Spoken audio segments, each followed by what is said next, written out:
He placed my feet on the solid ground. I thank the Master, I thank the Savior, because He healed my heart. You changed my name, forever free. I'm not the same. I thank the Master, I thank the Savior, because He picked me up and turned me around. He placed my feet on the solid ground. I thank the Master, I thank the Savior, because He healed my heart. He changed my name, forever free. I am not the same. I thank the Master, I thank the Savior, because He picked me up and turned around.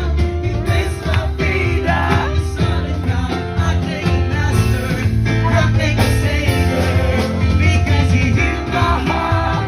He changed my name, forever free. I am not the same. I thank the Master, I thank the Savior. I thank God.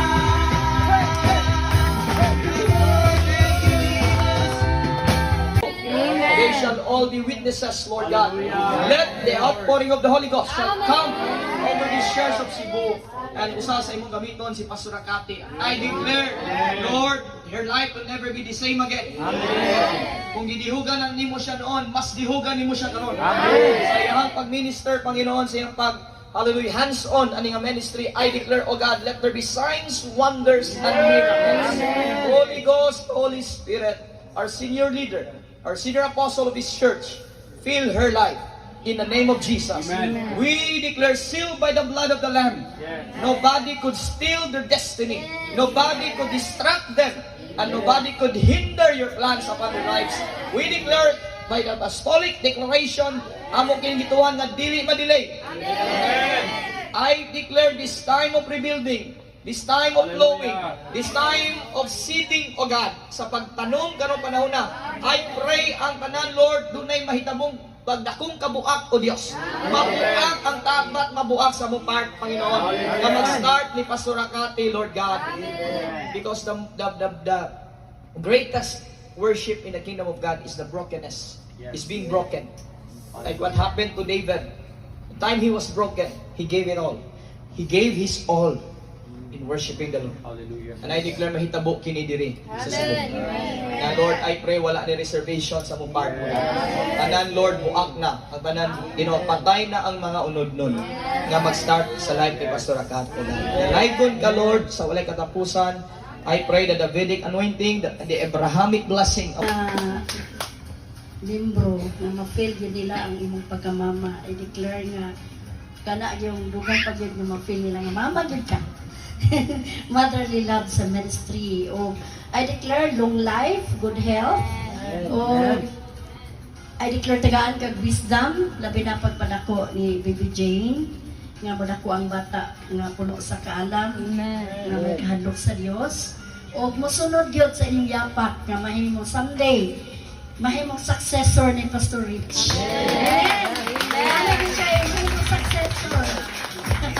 Kaya, you know what? Ang fulfilling yun as a mother, dili ng imong anak na human o puso, dili, karabang natuman ang declaration bilang mama ka nga makita na to na itong anak nga nagamit yun sa Ginoo.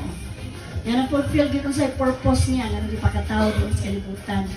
Mao na nga, I declare nga the whole family yun magamit sa Ginoo. I know nga nagplano din na ni Baby Jane. Gamiton po na siya. Someday na pastor. Okay, declare nga more blessings nga maabot sa inyong kinabuhi. Financially, all aspects. Spiritual, emotional,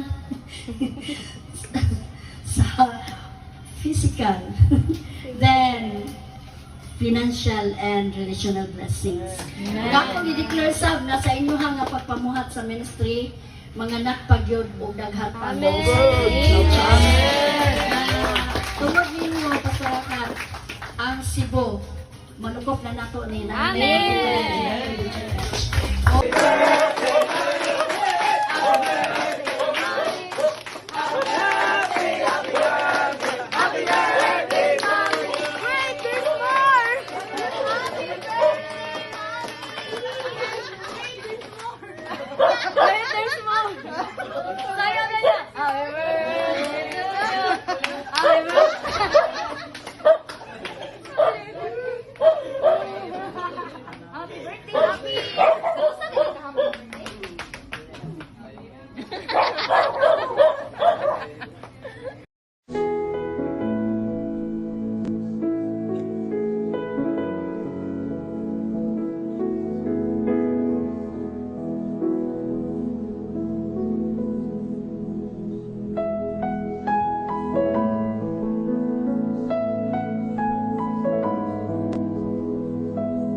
holding